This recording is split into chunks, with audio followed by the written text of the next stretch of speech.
ፈረንሳይ ሞሮኮንም ልክ እንደሌሎቹ ተደበረችባት ሰከንድ አፍ ላይ ማለት እምባፔ ሜሲ ፔናልቲ ስቶ ኖርማል ጎል ሆኖ የሚያገባውማ እኔስ ለምዶ ፔናልቲ ማገባው ያለች ነው ማለት ገባርለ ፔናልቲ ስቶ ከፔናልቲው 10 ጥፍ ያበደ ጎል ቅርቅር ከዛ ዴምቤሌ ሁለት ባንዴ አንዱ ሲገባ ጨዋታው ለማስመለስ ሲከፋፍቱ አምራባትን ሲያስገቡ ገባር ዴምቤሌ ገደላቸው ማለት ነው ምንም አሳዛኝ ተሸናፊ ሞሮኮ ማለት አሁን ይሄን ቡድን ማን ነው የሚያቆመው ማለት ይሄ ማሽን የሆነ ቡድን ማለት ገባርለ ዘሜትሪክስ ላይ ምናምን ነገር ማሽኖቹ ነው መስሎ የታዩኝ ያሉት ማለት ዴ ኒዮ ያስፈልገናል ማን ነው ኒዮ ዴ እሬ ማይቆም ቡድን ደሞ እኮ አታገባባቸው ገባር አታገባባቸው እነሱ ማግባቱ ማቆሙ ተወና ማን አታገባባቸው በቀላሉ የሚገባበት ቡድን አይደለም ሰሊባ ይላል ሰሊባ በቃ ወርልድ ክላስ ሮልስ ሮይስ ይሆንሽ ሰውዬ ወርልድ ካፕ ይዘሽ ልመጪ ነው ማን ምንም ማረግ አይቻልም የማንቼ ተጫዋች የሌለበት ቡድን ሩቅ ይሄዳል ሁሌ ግልጽ እኮ ከባርለ ግልጽ እኮ ነው የአርሰናል ተጫዋች ካለ ደግሞ ያዋጣሃል ፖርቹጋል ምንዶች ማየት ይችላል እዚች ጋር እንግሊዝ ምናምን አርጀንቲና ኔክስት ተሰናባሽ ናት ማለት ለምን የአርሰናል ተጫዋች ስለሌለ ትምርቱ ይኖራል ስለሌላችሁ እሺ አባቴ ምን አይነት ግን ታጋሽ ቡድን ነው ፈረንሳይ ማንዬ ምን አይነት ታጋሽ ቡድን ነው አንተ ይሁን ለሞሮኮ ማለት ነው በሚድ ብሎክ በመንበሉ በቃ ቁልፍልፍ አድርገው ጫውታውን አቻ ይዞ የሚሄድ እቅድ እንዳላቸው በደንብ ያስታውቃሉ በቃ በሆነ አጋጣሚ የሆነ ጎል አስገብተው አሸንፈው ስለመውጣት እንጂ የሚያስቡት ጫውታውን ከፍቶ የመጫወት ቅንጣት ያክል ማለት ነው ምክንያቱም የላቸውም ፍላጎትም የላቸውም ማጫወታቸው ያስታውቅ ነበር ግን ትልቅ ቡድን ምን ጊዜም ትልቅ ነው ይወልም ገዳይ ተጫዋቾች አሉት ኪሊያን ከምንም ነው ያንን ጎል ያስቆጠረው እንዴት አባቱ የሚያምር ጎል አገባ ኡስማን ዴምቤሌ ደግሞ ዴምቤሌ ነው ያውቁታላችሁ እሱም ወስዶ ደገመው ማንዬ 2-0 ይወላችሁ አሁን ገና ሃይድሬሽን ብሬኳን እየተጠቀሟት ይገኛል 2-0 ናቸው ግን ይሄ ቡድን ማለት ነው ጥሩም ሆነ አልሆነ እንደ ቡድን ግለሰቦች ይዘውት ይወጣሉ ግለሰቦች ጥሩ ሆኑ አልሆኑ ደግሞ እንደ ቡድን ራሱን ችሎ መውጣት የሚችል ቡድን በቃ ጥንቅቅ ያለ ብሔራዊ ቡድን ፈረንሳይ ዘንድሮ እየላጨች ነው እያንዳንዱ ቡድን እየላከች የምትገኘው ድንቁን ሞሮኮ 2-0 ገና 7 ደቂቃ ነው ጀሞ ይመቻቹ ጀመር ፈረንሳይ የባለ ሁለቶች ሀገር ነው ሁለታቸው ሀገር ነው አባቴ ደግሞ አንድ ዋንጫ ያስፈልገኛል እንዴ አመቱ ሙሉ ተቃጠልክን እኮ አረርን እኮ ምንድነው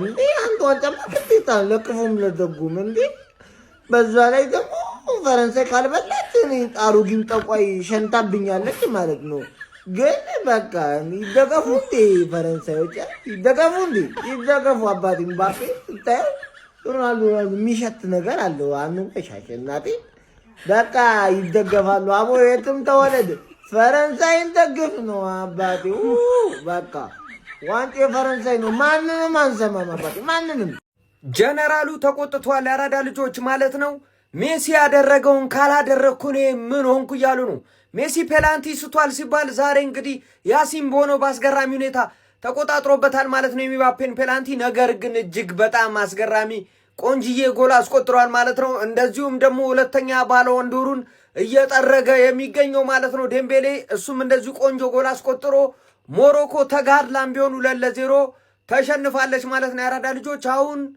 ፈረንሳይ ግማሽ ፍጻሜ ላይ ቁጭ ብሎ የቤልጂየም እና የስፔን አሸናፊን አስጠጉልኝ እያለ ነው ማለት ያራዳ ልጅ ፈረንሳይ ያለ ምንም ጥርጥር ሲጀምርም ቀድሞም የተገመተ ቡድን ነው አሁንም ደግሞ ከፍ አርገ ደረጃህን ልትገምተው የምትችለው ቡድን ነው ማለት ነው ያራዳ ልጆች ምንም ነው ማያቃልዱት የሬሻም ቡድን ቀልድ አይደለም ትንሽ ሊስቅ የማይሞክርም ነው ካንተ ጋር በቻለው አቅም ሲቀጠቅጥ ይውልና መጨረሻ ላይ ሳትፈልግ ነጭ ባንዲራን አውለብልበት ወጣለ ማለት ነው ያራዳ ልጆች እስቲ ሐሳብ አስተያየታችሁን ዱብ አድርጉበት ሼር ኮፕሊንክ አይረሳ ይመቻችሁ እዚህ ወርልድ ካፕ ላይ ፈረንሳይ የምትባልን ሀገር ባየው ቁጥር ሆረር ፊልም ነው ያያያሉ ማን የሰው ልጅ ከመሃል ሜዳ እንዴት ነው እንዳያልፍ የሚፈቀድለት ሞሮኮ በጣም የሚገርመው አፍሪካን ከወከሉ ሀገሮች በሙሉ ማለት ነው በጣም የሚያምር ጨዋታ ይጫወታሉ ተብሎ የነበረ ዛሬ ይዘው ጠፈጠፏቸው ማን እነዚህ ናቸው አፍሪካ ምናምን ያላችሁት ነው ያሉኝ እኔ አይደለም እነዚህ አይደሉም የሚጫወቱት ገባችኋላ ግብጽ ነው እስካሁን ካየሁት ግብጽ ነው ማን ጠፈጠፏቸው ይዘው እነዚህ ሰዎች አቬንጀርስ ናቸው ልክ አይደሉም ከነዚህ ጋር መጫወት የለብንም እምባፔ ፔናልቲ ሳተ አገባና ጨፈረባቸው ማን እንዲ ምናምን ይላል የሆነ ነገር ደግሞ ነክቶታል ማን የሆነ ፐርሰናል አርጉታል ምን እንደሆነ አላቅም ዴምቤሌ destined for greatness ዛብሂርን ይሄ ሰውዬ ጤነኛ አይደለም እኔ ምን እንደሆነ አላ ማን እምባፔ ነው ኬሪ ያረጋቸው ያለው ፍራንስን ማለት ዴምቤሌ ግን በቃ ጥሎ ማለፍ ገቡ አይደለም። በቃ ወሳኙ ሰዓት ላይ ይኸው መጣ፣ አገባላችሁ። ሰሚ ፋይናል ናቸው። ዴምቤሌ 8 ውስጥ ጎል አለው። ገብቷል አይደለም? ሻምፒየንስ ሊግ የበላ ሰው ነው ኦልሬዲ ማለት ነው። እምባፔ ምንም ያክል በትልቁ ፐርፎርም ቢያደርግ ማለት ነው ስቲል ዴምቤሌ መብላት እድል አለው ከእምባፔ በለጠ። ምክንያቱም ኦልሬዲ ሻምፒየንስ ሊግ አሸንፏል። ማን እምባፔ ዝም ብሎ ከዚህ በኋላ አንድ ጨዋታ ላይ ሃትሪክ መስራት ብቻ ነው። ገብቷል? 8 አድርሶታል። ከሜሲ እኩል ነው። ሃላንድ ገና ተራውን ይጠብቃል፣ ሜሲም ተራውን ይጠብቃል። ገብቷቸዋል አይደለም ማለት ነው። ስለዚህ ፍራንስን የሆነ የሚያስቆማት ሀገር የለም ማለት ነው አሁን በዚህ ሰዓት። ሞሮኮ ከዓለም ዋንጫ ተሰናብታለች። ፈረንሳይ ወደ ዓለም ዋንጫው ግማሽ ፍጻሜ መቀላቀል ትችላለች። ፈረንሳይ በቃ ይሄን ዓለም ዋንጫ የምር የሚበለው ቲም ነው። ይሄ ልጅ ምን ተጫዋች ነው እምባፔ ማለት ነው።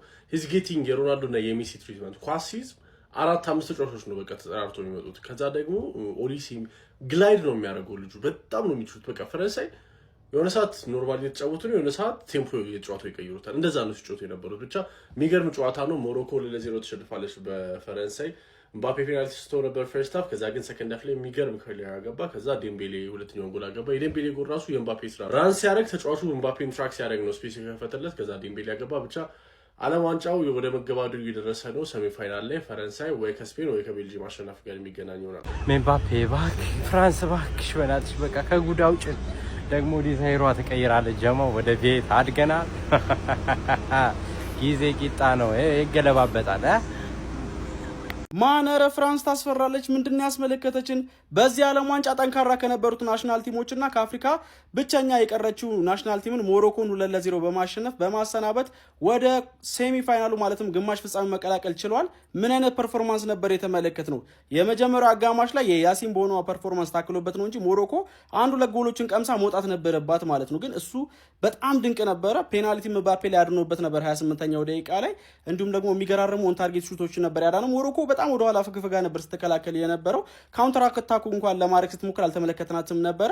ፈርስት ሃፍ ያማለይ በቃ ውጤታማ ነበረች ማለት ይቻላል 0-0 ስለወጣች ማለት ነው። ሰከንድ ሃፍ ግን ፍራንስ እንግዲህ 60ኛው ደቂቃ ላይ በኪሊያን ምባፔ አማካኝነት የሚገርም ከርል ጎል አስቆጥራ ቀዳሚ መሆን ቻለችና የሞሮኮን እንግዲህ በጣም አስቸጋሪ የነበረውን ኮምፓክት የሆነ የጨዋታ መንገድ ማስከፈት ችላ ነበረ። ምባፔ ጎልን ያስቆጠረበት መንገድ በጣም አስደናቂ ነበር። ከሊዮኔል አንድሬስ ሜሲም እንግዲህ እኩል 8 ጎሎችን በመጋራት በዚህ ዓለም ዋንጫ ቶፕ ስኮረርነቱን ተቀላቅሏል ማለት ነው።